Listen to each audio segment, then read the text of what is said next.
Makakasama natin ang isang geopolitical analyst, walang iba kundi si Professor Ana Malindugoy. Prof, maupay na gabi. Admar Vilando at MJ Mondihar sa SMNI. Hi, ma'am. At long last, MJ. Uy! Nakabalik ka na. Opo, ma'am. Ganun talaga. Opo. Ma'am, Magandang gabi sa ating mga kababayan. ano Magandang po, gabi po. ano po ang masasabi ninyo? Nakagawian na po ba ng China na magkaroon po ng pag-ban, lalo na dito sa 16 na opisyal ng kalayaan, kasunod nga ng pag-ano sa kanila, pag-dideklarang ng nila sa China na or sa mga tawag nito, sa Chinese Embassy na persona non grata. So hindi na sila makakapunta ng Hong Kong Disneyland. Uy, sayang yung Disneyland, ha? Oo, maganda pa naman daw. Macau, hindi na sila makapunta ng Macau. Hindi na mapapagod yung paa nila sa kakalakad doon sa Macau, Prof. Oo, actually, ang makikita mo talaga ang China, China kasi one thing that we have to remember, no, the Chinese embassy in Manila is the representation of the Chinese government and China as a whole in the Philippines.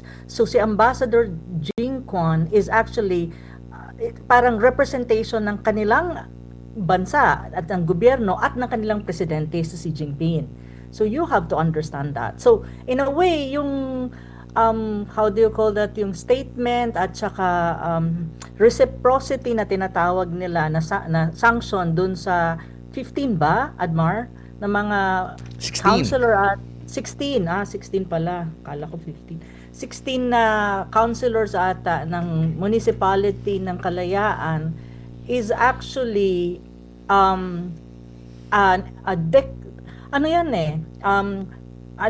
kung titignan mo ang signaling, that's what you call mayroon kasi akong ipopost dyan kasi itong sino ba to?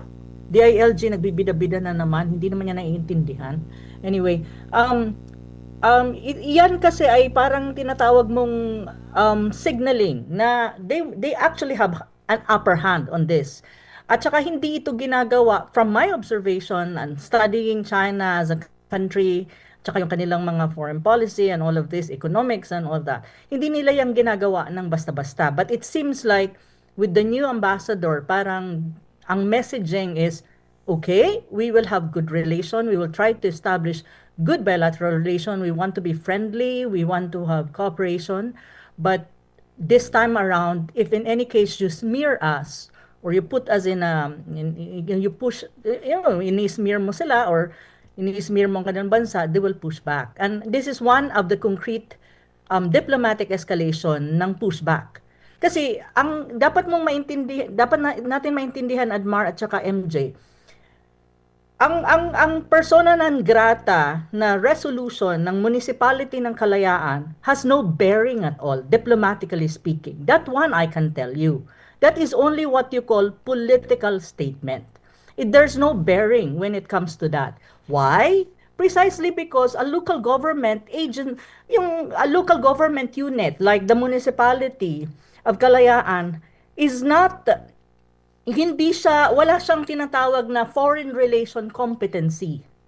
Wala sa kanya yon. Nasa national government yon.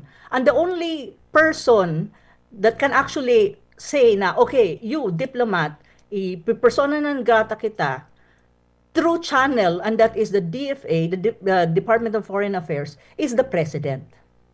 So doon lang nagkakaroon ng binding or nagkakaroon ng diplomatic effect through the Vienna Convention, yung tinatawag mong persona non grata, and subjected lang dyan under Vienna Convention sa isang diplomat, not to other personalities, maybe even Chinese nationals in the Philippines. So if you really look at it, yung municipality resolution is a political statement. It's not necessarily binding. It doesn't have an effect because an LGU doesn't have competencies when you talk about foreign relation or diplomatic relation, especially with another country. Yun. Yun ang hindi naiintindihan kasi ng mga tao na, okay, nagbida-bida ka, nagsulat-sulat ka dyan, pero hindi mo naiintindihan na kapag nag-rest back sila, like for example, this one is a rest back, is a pushback, na okay, ginawa nyo yan sa aming ambassador, in reciprocity, we will impose na kayo lahat, you will not be able to enter any Chinese territories.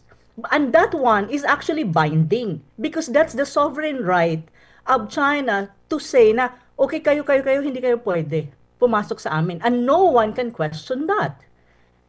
That is even the case. So kung titignan mo, ito nga sinasabi ko, Opo. nagmumukha tayong katawa-tawa sa international community. Kasi, ang mga hirap kasi sa Pilipinas, yung iba, before you make an action, you try to think and try to check kung ano yung meaning ng action nyo, kung binding ba yan o wala naman yung say legally speaking, political lang dahil gusto nyong yung magsabi na, oh, we are ganyan-ganyan, ipipersona ng grata yung ambassador ng Chinese embassy or ng China sa Pilipinas. Opo. When in fact, if the international community will look at you, pagtatawanan tayo, ano yun? Local government? You don't have any personality when you talk about diplomacy. It's actually the president through DFA. Opo. And yun eh. Pero ang sinasabi ko, yung kanilang reciprocity pushback, and that is actually sanctioning all of this, has an impact on them.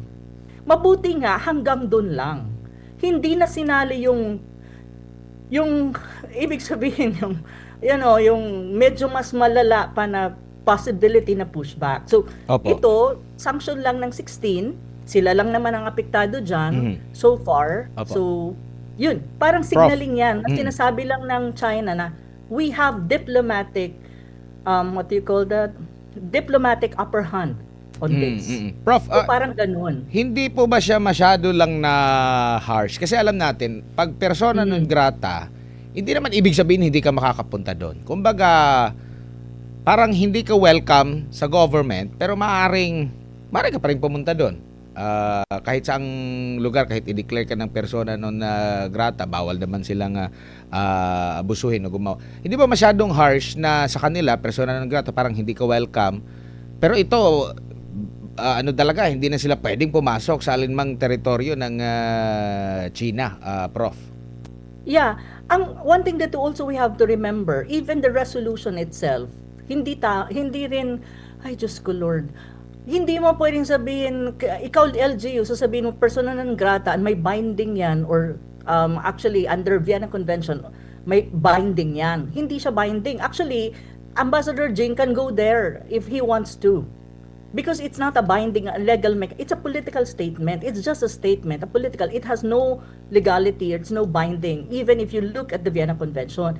Again, ang sinasabi ko, si President Marcos Jr. lang ang pwede magsabi noon na ikaw persona non grata, undirected lang yan. Ang persona non grata in this context is directed to diplomats, not even to non-diplomats. So, ang sinasabi mong kung ano ba, parang Masyado tawag mabigat. nito, mabigat yung wording ng principle. Well, if you put it in the political context, politically speaking, not legally and not within the bounds of international law, I think mabigat siya politically speaking. Kasi parang tinatakwil mo ang diplomat or yung ambassador ng China na hindi pwede or hindi welcome sa isang municipality, not necessarily the entire Philippines. So politically speaking, ang signaling niya medyo mabigat. So in retaliation, well, in reciprocity, ang word kasi na diplomatic is reciprocity. But actually, if magiging bardagulan tayo sa wording, it's actually resback ang dating. So, ang resback nila, okay, if that's the case, all of you na nagsabi na persona non grata ang aming ambassador will not also enter our territory, which is more effective and binding. Kasi that's the sovereign rights of China. Na sabihin na lahat kayo hindi pwedeng pumasok. And walang makakapag-question doon because that is their sovereign right. Opo, Prof. Ayun yun. Dito naman sa naging hakbang po ng Senado, maaari din ba? Kasi ito, resolution talaga. Kumbaga, kumakatawan ang mga senador. Hindi naman lahat, pero yung mga pumirma, meron din kumbaga, nagre-represent sila daw sa mga Pilipino. Mas mataas ito kumpara doon sa resolusyon ng kalayaan. Maaari bang sapitin din sa mga senador na ito? Kasi yun nga, yung resolusyon ng mga local officials, pinatawan ng ban. Dito po kaya, ano po ang nakikita nyo po dito? Posible ba yan? Or mas lalo lang magpapalala sa sitwasyon kung magpapatupad din sila ng kahilintulad? Oh, the thing that I can tell is we don't even know. But what I'm saying at the moment is like this. So far, nag-reply ang Chinese embassy, I think, in response to yung sa resolution ng Senado na adopted na 15 senators ata ang pumirma, ganun pa rin naman 15 senators ata ang minority bloc hindi.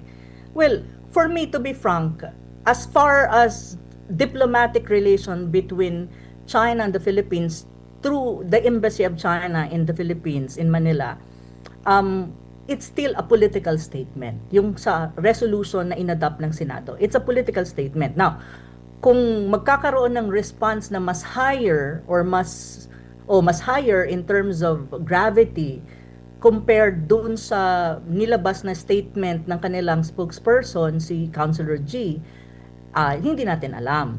Hindi pa natin alam at hindi natin alam at the moment. So I think naman the Chinese are one thing that we have to understand with the Chinese, they're very measured and they're very calculated. They're very strategic when it comes to responses. So nag-respond sila, na mabigat din ang response nila against the Senate resolution. However, kung titignan mo ang response nila dun sa Kalayaan Municipal Councilor, that's already a signaling. Signaling na yon eh. So sinasabi lang nila, okay, this is the first step. This is one of the pushback that we can do. Okay, mayroon kami ditong strong statement then against the Senate resolution. Ang ano kasi doon ganito, pag inanalyze mo yan at binasa mo yan, ang next kasi na tanong is, what if this bangayan will escalate? So ano yung next step na gagawin ng Chinese Embassy or ng China, kasi nakikipag-communicate yan sa kanilang central government, kung mag-e-escalate pa ito. Kung hindi na ito mag-e-escalate, hanggang doon na lang yon. So, nagkaroon ng resolution, sumagot ang Chinese Embassy. Kung wala nang further pa na bardagulan dyan or escalation dyan sa exchange of words, siguro hanggang dyan lang. Pero kung makita natin may escalation and then China probably will feel na, oops, sandali muna. Yun, siguro, probably, some actions will be done. Pero at the moment, ang basa ko, kung ang Senado is hanggang dun na lang, I don't think the Chinese Embassy or China will react. I think that was it. Yun, sumagot sila. Parang feeling ko ganon. Pero sana hindi na rin magbida-bida yung mga iba dyan, yung mga senador, para matapos na yan. Kasi it's not good, actually, for as far as bilateral relation is concerned between the two sides. So yun. At the end of the day, to be very frank, MJ and Admar, the only how do you call that? The only official in our government that really has a bearing when you talk about kung ano ang pwedeng maging strong response or whatever kind of response sa isang embassy or diplomats is really the president and at ang response niya will be coursed through the DFA. Kasi malinaw, when you talk about diplomatic mission, like for example, sila, pagdating nila sa Pilipinas, ang receiving state ang Pilipinas, 'di ba? Pumunta sila, ang receiving state is Pilipinas. Sino ba ang representative ng tinatawag mong receiving state? 'Di ba si Marcos Jr.? Kaya nga 'di ba, pagdating ni Jing Guan, pumunta ng Malacanang, nag-present siya ng credentials niya kay Marcos Jr. Precisely because Marcos Jr. is the one who really have an upper hand when you talk about how you gonna respond sa ganitong mga diplomatic crisis na nangyayari sa Pilipinas. Yung mga senador, ano yan? Political statement, political noise. At the end of the day, ang presidente ang may ano talaga dyan, ang may say. Opo. And so far man, yung kanina pinalabas nyo na, how do you call that, na video, interview or press conference ni Castro, ni Auntie Claire, sinabi naman niya na, Marcos Jr. still wants to have this, ganun pa rin ang kanilang approach to Philippine-China relation. So, ibig sabihin, hindi si Marcos Jr. mag-move to the point na mag-escalate ang tension between the Chinese embassy and some senators and the Coast Guard. Apo. So, ganun. Prof, basahin ko lang yung tatlong nila. panawagan na dito at ihambing natin, baka mas harsh yung ginawa ng lokal ng Kalayaan, I think so. no? Kasi ano yung sa kanila persona non grata talaga. Pero dito, Mm.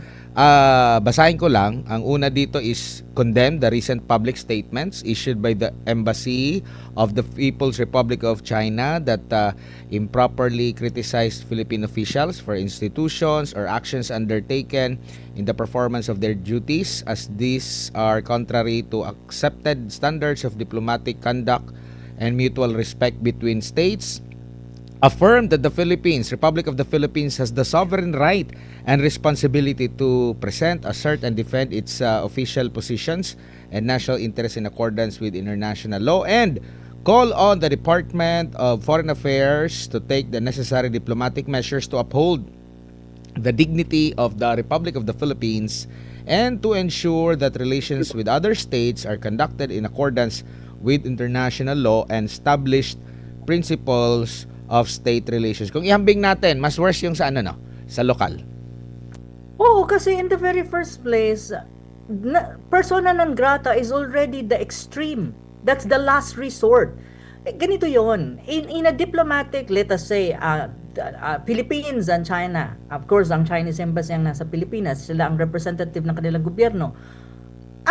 Sa diplomatic na relasyon, kahit nagkakagulo kayo or nagkakaroon kayo ng tension, whatever kind of tension man or crisis, yung tinatawag mong tawag nito, persona non grata, it's the last option.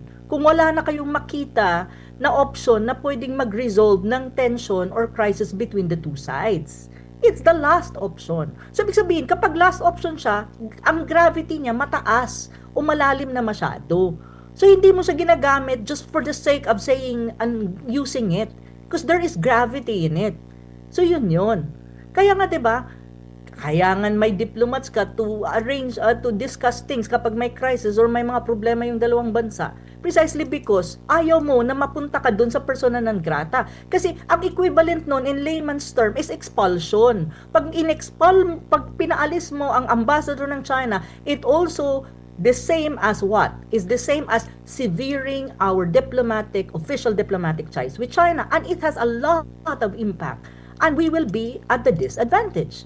Kaya nga anong sinabi ni ni DFA Secretary Lazaro? Anong sabi niya? That is the last resort. Diba?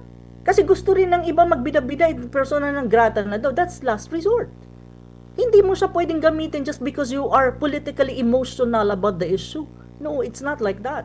So kaya nga sinasabi ko, ang mga Pilipino, don't get emotional about certain issues na gagawa lang kayo ng mga kung ano-ano. Tapos, at the end of the day, pagtatawanan lang tayo kasi actually, tulad ng ginawa ng municipal ng Kalayaan, hindi naman siya binding legally speaking. It's a political statement. And now, China responded, ayun, binding yun. As far as their government is concerned. Kasi binding yun talaga. Hindi mo na pwedeng bawiin yun. Hindi rin pwedeng bawiin walang magagawa si Marcos Jr. dyan, ang DFA dyan. No one. Even United Nations cannot do anything about it na ban kayo na mag-enter sa territories nila. No one can question that. So yun. Pero yung kanilang resolution, well, if you really look at the Constitution of the Philippines even, just within the Constitution of the Philippines, ano bang sinasabi within the frame of the Constitution ng Pilipinas? Under the 1987 Constitution, foreign relations are an executive power. LGUs have autonomy in local governance, not sovereignty. Even provinces do not have external personality in international law. Thus, even if politically loud, a municipality declaration does not alter diplomatic accreditation, immunities, and ambassadorial status. That's even in our own constitution. So, ang sinasabi ko lang dito, yung ginawa nila is a symbolic political local escalation and na ang nangyari, ang resback nitong China is tinatawag mong sovereign level countermeasure, which is used to reinforce what you call diplomatic hierarchy. Yun. Ang may diplomatic hierarchy actually is on the part of China. So Opo. yun yung sinasabi ko na mag-ingat tayo sa ating mga ginagawa, isipin natin, i-research natin muna, tignan natin kung nasa tama ka ba o hindi, Opo. or ano ang effect nito at impact nito sa bayan. Opo. Yun Prof, yun. itong resolution po ng Senate, may ganito rin ba na mga ibang bansa na kanila Walang ding ganun.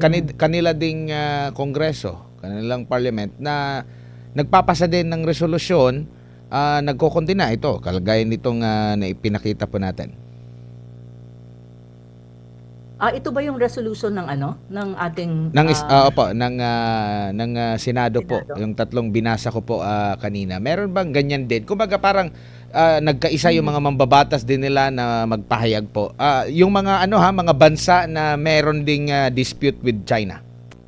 To be very frank with you, maybe I'm not informed, pero so far wala pa akong na-encounter. Maybe I'm not informed. Hindi lang ako informed, but I can check on it. Pero usually kasi hindi mo yan dapat ginagamit ng ganun ka loose eh. So far. Pero I think kung resolution ng United States, I think can be an example. Mahilig sila diyan eh. Kasi mirror image ang Pilipinas ng United States eh. So I think the United States may mga ganon. Pero I'm not sure about other countries. At saka usually, ang mga ganitong resolution, you use it strategically and you use it the right way. Hindi lang dahil emotional ka and hindi lang dahil nagbibida-bida ka. Ganun yun. At saka on the other hand, just to correct ha, Apo. yung multiple resolution na yun na sinasabi nila, China, tawag nito, ang Chinese embassy daw ay did not respect or respond in an impolite way against statement of some officials. In the very first place, we have to trace. Saan ba nagsimula ang bakbakan na to? Itong exchange of words na maanghang ng dalawang panig. Saan nagsimula yan? Sige nga, tignan natin. Hindi ba dahil sa karikature ni Tariela ng kanilang top leader and president? Di ba dyan nagsimula yan? Opo. So do you really think walang karapatan ang Chinese embassy to say something when their leader is being smeared by a lowly Coast Guard na mas mataas naman na di hamak ang presidente natin? Diba? Opo. Saan ba nagsimula ito? Opo. Yun yung kailangan nilang maintindihan. That you need to trace where it started. Now, they will say na kapag nag-push back ang Chinese embassy, sila na ay hindi marunong makisama or hindi na sila marunong, hindi na sila polite at inaano na nila, sinasagot-sagot nila ang officials natin. Sino bang official na sinagot nila? Sino bang institution na sinagot nila?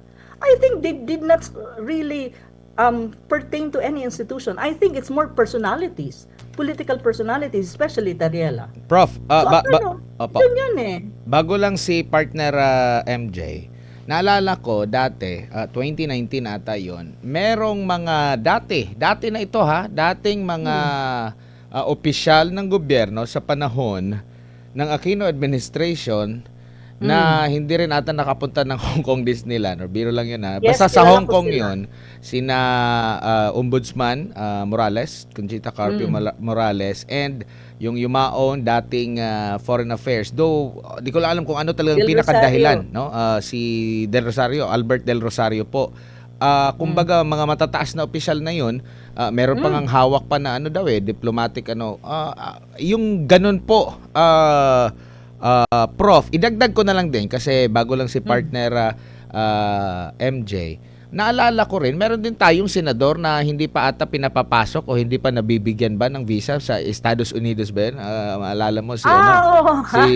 Senador Bato. Iba naman yung issue kay Senador Robin Iba Hood. naman yun kasi drug Senador war, Robin Hood oo. Padilla. Pero anong nakikita nyo po dito sa mga ganito pong hakbang ng mga bansa po? Kasi gaya na nabanggit natin, hindi lang China yung nagbaban din, pati rin itong Estados Unidos, they count na doon sa Prof.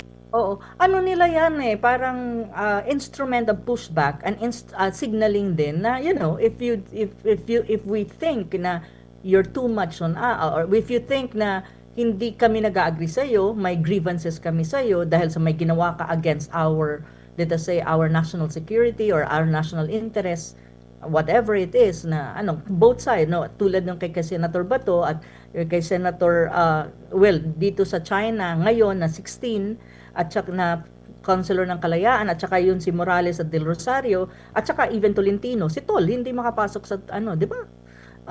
they declared it. Tolentino cannot also enter Chinese territories kasi last year ba yun na nag-pronounce sila ng ganon? It's their ano yon, it's an expression of grievance na as far as these countries are concerned, like for example, Senator Bato hindi makakuha ng visa papuntang United States. Parang it's an expression of grievance na either mayroon kaming opposition sa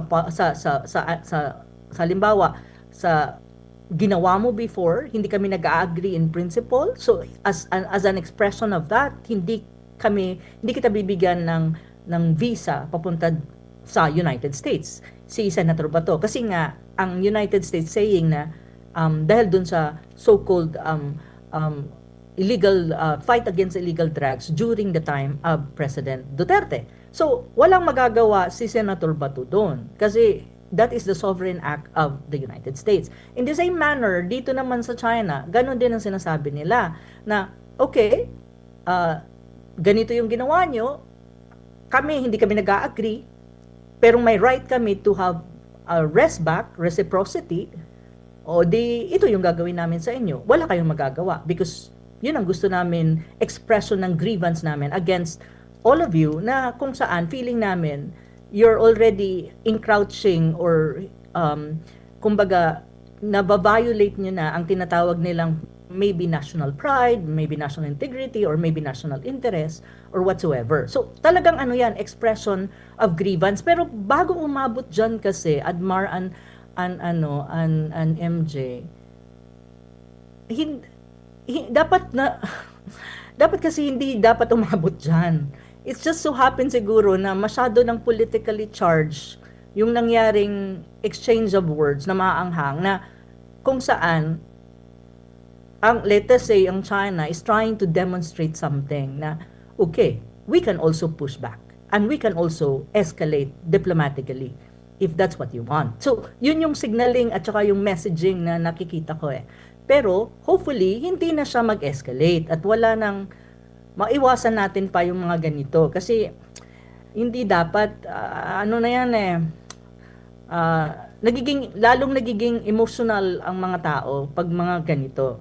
Pero wala ka talagang magagawa kung ang isang bansa would want to do something na legally speaking as an expression of grievance against certain personality or because of certain actions na hindi sila nag-agree or feeling nila aggravated or na-aggrieve ang kanilang side. So ganun talaga 'yon. So sa China, I think kay Morales at De Rosario, ito yung panahon ng Scarborough Shoal.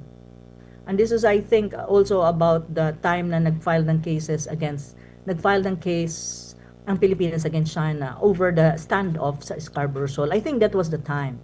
And then kasi may mga exchange of very inflammatory words ng time na yun kasi naging zero ang level ng diplomatic relation natin during the time was zero between China and the Philippines, di ba? Nagka-problema nga tayo ng export natin ng mga banana, di ba? Mga fruits kasi nag-harden ng and sa economic na level, nagkaroon ng ganong klaseng impact.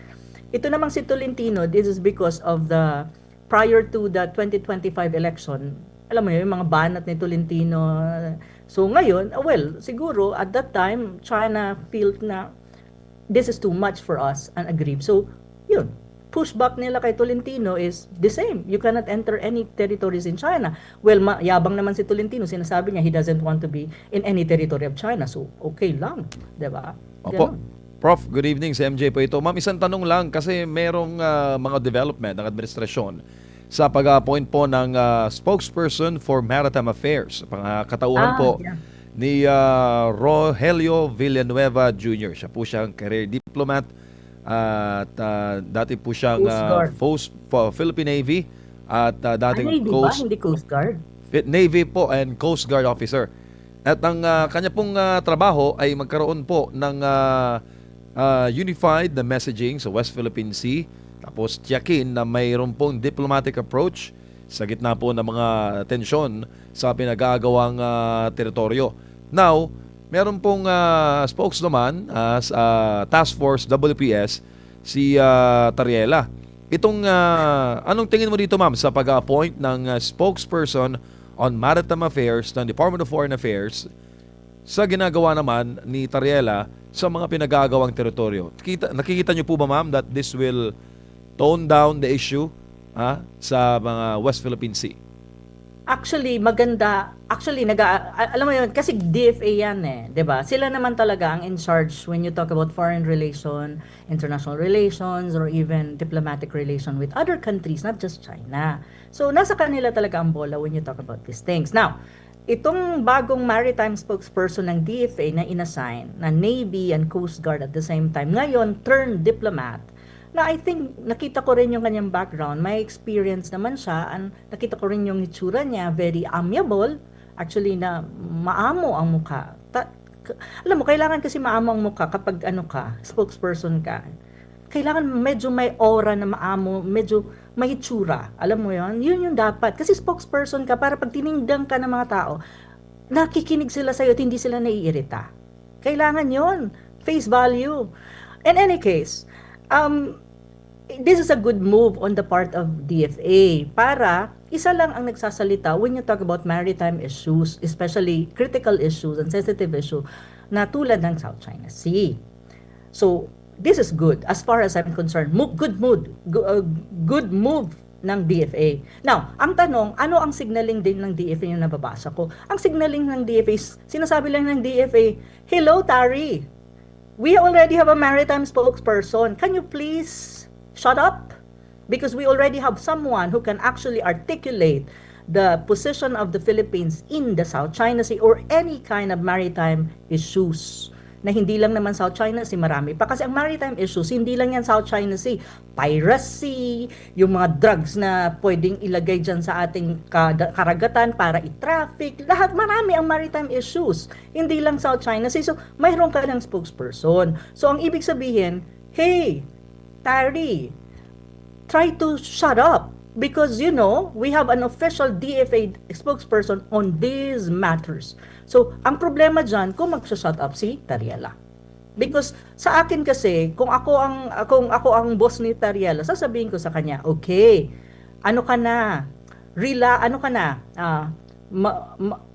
matumahimik ka na, at kung gusto mo, magkipag-coordinate ka dito kay Villanueva, na inassign as DFA spokesperson pagdating sa maritime issues, doon ka makipag-coordinate sa kanya at kayong mag-usap, pero isang tao lang ang magsasalita on this, and that's the DFA in the person of Villanueva.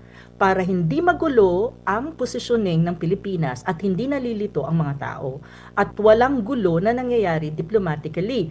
Kasi itong mga issues na to, kung anong position mo, it has to be delivered in a very diplomatic manner at hindi balahuraan at hindi bartagulan. It just so happen na Tariela doesn't know diplomacy. So, hindi siya dapat magsalita. Ibigay na yung mikropono dito sa spokesperson na Villanueva. Now, ang tanong, ang alam ko kasi si Tariela, hindi nadidisiplina. At marami akong alam na hindi rin niya nagpapaalam ata sa kanyang mga pinagagagawa. Para siyang may sarili siyang boss. Para siyang boss. Ang tingin niya sa sarili niya, boss niya. Hindi siya nakikinig sa mga tao na nasa higher position, mas higher ang position sa kanya. So I think, ang mga tao tulad ng DFA, they really need to have a strong hand saying, stop, let us handle this. Kasi this is our job, not yours. Ganun yun. Opo, tsaka may mga tanong kasi, ma'am, ang ating mga kababayan, Philippine government pa rin naman ang nagpapatakbo kay Tariela. Why not? Diretsahan na lang sabihan ng Yun na gobyerno. nga Prangkahin na lang. Kasi kung- Alam mo yon? Alam mo, kung ako ang presidente, alam mo kung anong gagawin ko? I-assign ko siya dun sa, Sierra Madre. Dun ka maka-assign para maintindihan mo kung anong ibig sabihin ng diplomacy. Kasi madali lang naman, di ba? Kung presidente katulad ni Marcos Jr., sasabihin mo lang naman na, tama na, okay? Tama na. Huwag ka nang magsalita, hayaan mo ang DFA. Kung may mga sasabihin ka ng mga ideas, course through the DFA. Kasi ang DFA nang bahala mag-articulate niya. Madali lang naman yun eh. Pero kasi, ang problema ni Tariela, hindi rin talaga siya sumusunod sa mga upper, nasa higher position na mas mataas sa kanya. Kasi feeling niya, ewan ko, iba naman kasi ang boss niya eh. Sinabi ko na sa inyo. Opo. Iba ang boss niyan, hindi Pilipinas ang boss niyan ata, ewan ko ba? Kasi kung totoong Pilipinas ang boss niya, edi sana pinauubayan niya sa DFA yan. Kasi ang DFA, ang mga nasa DFA, trained diplomat yan. Alam nila kung paano gumamit ng mga lingwahe na you actually communicate your position pero you don't escalate and hindi siya inflammatory. May mga ano yan, that's why they're diplomats. It's precisely because they need to exercise yung mga trainings nila na, you calibrate your word. Like for example, yung nakita nyo kanina yung yung response ng DFA doon sa pagbaban ng 16 councilors sa municipality ng Kalayaan. 'Di ba nag-respond sila? That anong sabi well, of course approve yan ni Secretary Lazaro. Anong sabi ng DFA sa statement nila? Very very short, but actually very calibrated and very diplomatic. Anong sabi nila na with this response ng China, wala silang magagawa doon. Kumbaga kung i-interpret mo yon, ang sabi ng DFA, because that is the China's right as a sovereign state, which is true. Pero medyo kumambyo sila sa second paragraph. Anong sabi ng DFA? Pero dapat ipaalala ko sa China na ang people-to-people relation is very important when you talk about forging good bilateral relation. At ang China at ang Pilipinas nag-agree na na they will kind of promote people-to-people relation. Kasi tama din naman in that sense. Kasi kung magkakaroon ka ng ban nito, 16 councilor, to a certain extent, mga tao naman yan well, they cannot go to China and all that. So, in a way, it falls down within the people-to-people relation. So, makikita mo, calibrated ang statement ng DFA in response to yung banning ng mga 16 municipality councilors ng China. Very calibrated, very professional, very diplomatic, which is the way we should respond if we want to be respected by the international community. But the problem is, kung may mga tulad ka ni Tarela na ang ingay-ingay, ay Diyos ko, gusto ng salpakan, good luck Philippines. Pagtatawanan tayo lalo ng mga tao sa ibang bansa. Ma'am, last na lang. Marami rin kasi Okay pong lang. nagsasabi na itong South China Sea issue ay ginagawa para po talaga matabunan yung pinaka-issue natin sa korupsyon sa Pilipinas. Lalo na yung Totoo. paniningil natin ng pananagutan sa issue sa flood control. Nakikita niyo rin po ba, ma'am, yung ganoong pong anggulo? Yes, actually, naniniwala din ako dyan. Though, naniniwala din ako na parang parang siya yung actually yung ang sa issue ngayon ng Pilipinas, sa domestic issue, sa akin lang ang pinaka-importante na issue is the economy, yung ating domestic economy. Anong nangyayari sa ekonomiya? Pangalawa is the issue of corruption in government. Ang pinaka-glaring is yung flood control na corruption, na andyan na yung ICI mo, nagkaroon ng, how do you call that, ng investigation sa Congress, sa House na stop, tapos ang Blue Ribbon Committee ni Ping Lacson nag-investigate, pero hanggang ngayon hindi mo alam, may minority report ka, may report ka on their side sa Senate Blue Ribbon, pero ayaw ilabas ni Soto at the moment. These are the most important issue na, to be very frank, immediate, kasi it impacts directly yung impact directly sa sitwasyon at sa pamumuhay ng mga Pilipino. Ito yung pinaka-importante. Dapat ito yung pagtuunan natin. Hindi itong South China Sea issue /WPS. Kasi to be very honest, kahit ano pang ngawa natin dyan, magdebate-debate yung mga tao like kami against Carpio and or other people, to be honest, that issue will never disappear. It will be there because it's not easy to resolve. What we need in that issue ng WPS or /South China Sea is patience, negotiation, diplomacy, and strategic patience again. At saka, hayaan mo ang mga diplomats na makipagtalastasan, makipag-negotiate peacefully with their counterparts. Mga Chinese man yan, Vietnamese man yan, Malaysian man yan, or what. Kasi ang Malaysia right now, nagkaroon sila ng opposition dun sa dalawang laws na pinasa ng Congress natin, both houses. So ngayon, may opposition sila, and they lodge that opposition. And you need to talk to them. Kasi ang opposition nila is directed to us. Sinong gagawa nun? Yung mga diplomat. So, yung issue na yan, hindi yan mawawala for what? The next 100 years? It will still be an issue. Unless na lang magkaroon ng enlightenment lahat ng claimant states to settle it na silang lahat magbe-benefit at walang gulo na mangyayari dyan. So, that is not immediate. Ang immediate na issue ng Pilipinas na nawawala kumbaga nawawala ngayon sa naratibo at saka sa usapan, sa social media, sa news and all that, is yung issue ng massive corruption in government, which is very important. Yung issue ng ekonomiya na kung saan ang lahat ng ating economic indicators ay kung titignan mo ang trend is pababa ng pababa. Ang tanong, bakit ito nangyayari? Ano ang nangyayari sa Pilipinas? Sino ang accountable dito? Paano nila solusyonan ito? Ito yung tsaka yung yung issue ng impeachment. Kasi may impeachment din na isalang kay Sara Duterte as the Vice President.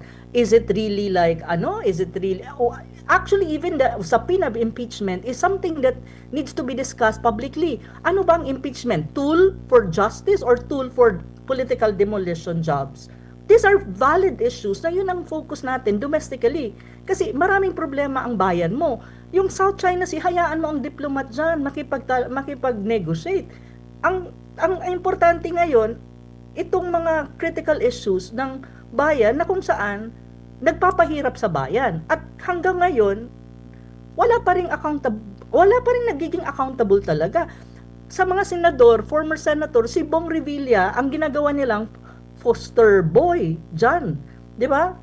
Siya yan eh. But do you really think it's only him? Come on, give me a break. Ngayon nga, doon sa report na nabasa ko, sabi ni Ping Lacson or ni Soto din, wala daw ebidensya na magkukonek sa presidente doon sa corruption in government. Pati na daw kay Martin Romualdez walang ebidensya. Hindi niyo nga pinatawag si Martin Romualdez sa hearing ng Senado eh. Hindi rin naman ninyo papapatawag ang presidente. Tapos ngayon kanina may nabasa akong post na 10 billion may nag-post na kaibigan eh na mamaya ibabasahin ko dito na may kinalaman sa corruption in government na sinasabi na 10 billion ang natanggap daw allegedly ni BBM. Ito, nakatanggap ang leader ng 8 billion na may kickbacks noong May 2025 kampanya, pati 2 billion sa NARA noong 10 July 2025. Bago siya nagsabi na mahiya naman kayo. That was a post, which is actually alleged naman yon, allegedly. So ang tanong, may mga alleged na mga post na mga ganyan. So, ibig sabihin, we need to investigate. Pero, how can you investigate when declared na nga na wala daw ebidensya? Diba? Ito yung mga issues na natatabunan dahil dito sa pinalala lang diskusyon or world war between the Chinese embassy and some personalities in the Philippines. Ibig sabihin, natatakpan ang issues na mas immediate na dapat nating talakayin. Naniniwala ako doon. Prof, maraming salamat sa inyong oras at panahon sa ulitin po. Ingat po kayo. Thank you, ma'am. Thank you. Good night. Before anything, Pastor Kibuloy, be healthy, be good. And sana po ay nasa mabuting kalagayan po kayo at lagi po kayo ang strong and healthy and have a sound mind. Thank you, and God bless po. Maraming salamat. Ang geopolitical analyst na si Professor Ana Malindog Uy, atin pong nakasama dito po sa ating programa.